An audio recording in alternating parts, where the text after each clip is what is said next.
Tom Cruise, the brilliant madman who saved the movies. Is this man the last true movie star? There are rare figures in cinema who move through the world with the intensity of a myth. Individuals who seem touched by some internal fire. A flicker of sacred madness that pushes them towards the edge of the impossible. Tom Cruise is one of these figures. Watching him, you can feel that hunger, that strange, electric voltage humming beneath his grin. He has lived his entire life as if compelled by forces deeper than fame, or fortune, or reason itself. And somehow, through his relentless energy, he has become the last true movie star. A man who just won an Oscar for essentially being himself. Rewarded not for ego, but for devotion. He's a man who praises movies that he's not even in. Hyping up everything from Sinners to F1 to Running Man to an Armos Perros art installation. Simply because he loves cinema more than oxygen. And he doesn't even need oxygen. He went without it for like 6 minutes in one of those Mission Impossible movies. This dude has survived scandals, memes, controversies, and cultural mockery. Like there's an entire Scary Movie that pretty much all it does is poke fun at Tom Cruise. But he outran the news cycle. He torched all of our memories of that stupid Oprah couch thing with cinematic jet fuel and charm. And like all mythical heroes, he simply kept moving forward. Chapter 1. The Stunt Philosophy of a Madman. Cruise's eccentricity is most visible in his stunts. His stunts feel less like filmmaking and more like performance art. He kinda reminds me of a combination of Buster Keaton and Jackie Chan and even Jackass. He hangs off airplanes, he clings to the tallest building in the world, he rides motorcycles off cliffs, and once he drove over 200 miles per hour just to prepare for Days of Thunder. He became like a real-life rock star for Rock of Ages, he became a real-life samurai for The Last Samurai, and he probably became a real-life vampire for Interview with the Vampire. What others fear, he pursues. His belief is that if it can be done, it must be done for real. That belief has given modern filmmaking a pulse, a soul that CGI cannot imitate. These are stunts forged in danger.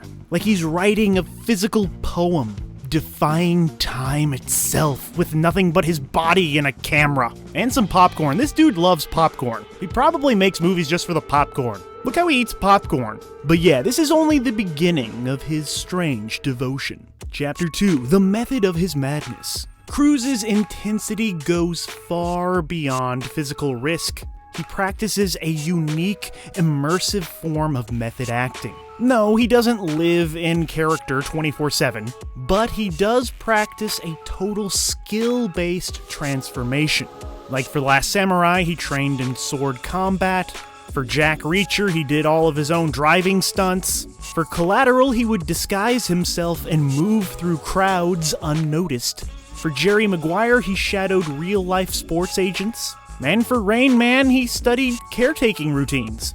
But it was what he almost did for Born on the 4th of July that was probably the craziest. He was so committed that he reportedly wanted to experiment with a nerve agent to temporarily paralyze himself. But the studio, shut that one down.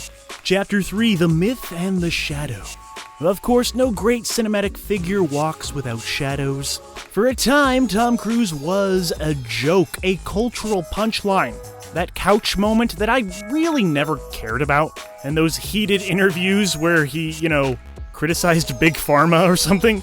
And remember that leaked audio on the set of Mission Impossible 7 where he was like ferocious about COVID protocols?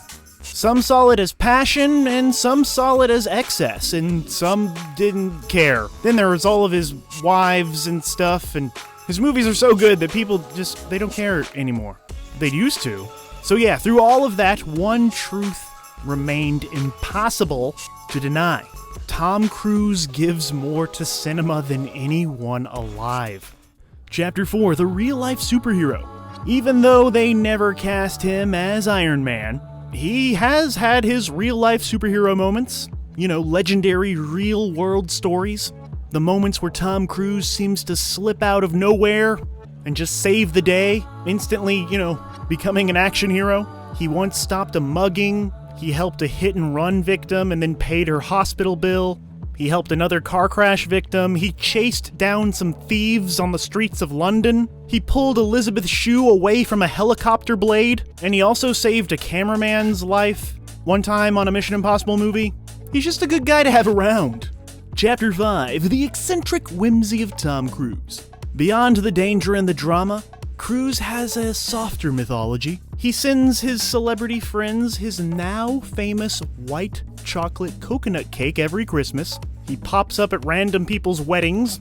He once rented an entire theme park just so he could ride roller coasters alone. And he aspired to be a Catholic priest before, movies took over his life. So yeah, equal parts daredevil, equal parts oddball, and all parts, awesome dude.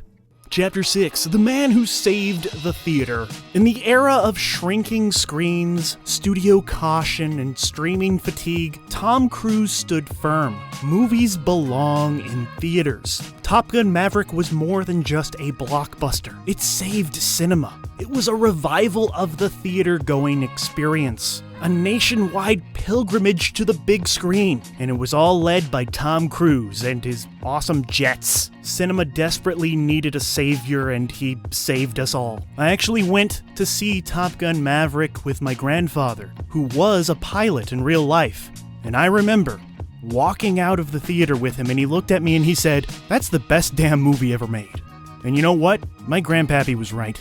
Chapter 6 or 7, the last true movie star.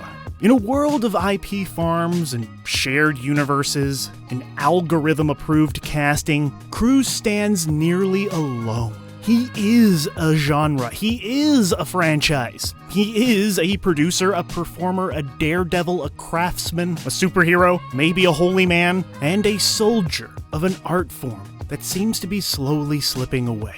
And it probably would have been gone years ago if it wasn't for Tom. His career is a monument to risk, a testament to obsession, a reminder of cinema's ancient instinct, the human desire to witness the extraordinary. And so the story ends where it begins, with a man driven by some mysterious inner voltage. Yes, Tom Cruise is strange. Yes, he is insane. Yes, he is intense. And yes, he is imperfect. And yes, he is exactly what we need at this moment right now. He is a spark in the dark, a force who keeps the dream of cinema alive simply by refusing to do anything halfway. And so, Tom Cruise remains the last true movie star.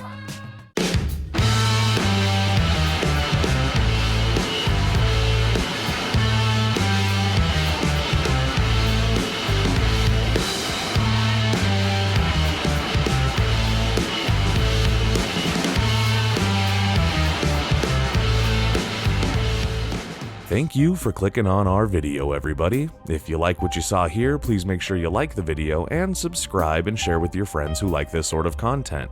JoBlo remains an independent company, and we appreciate all of your support.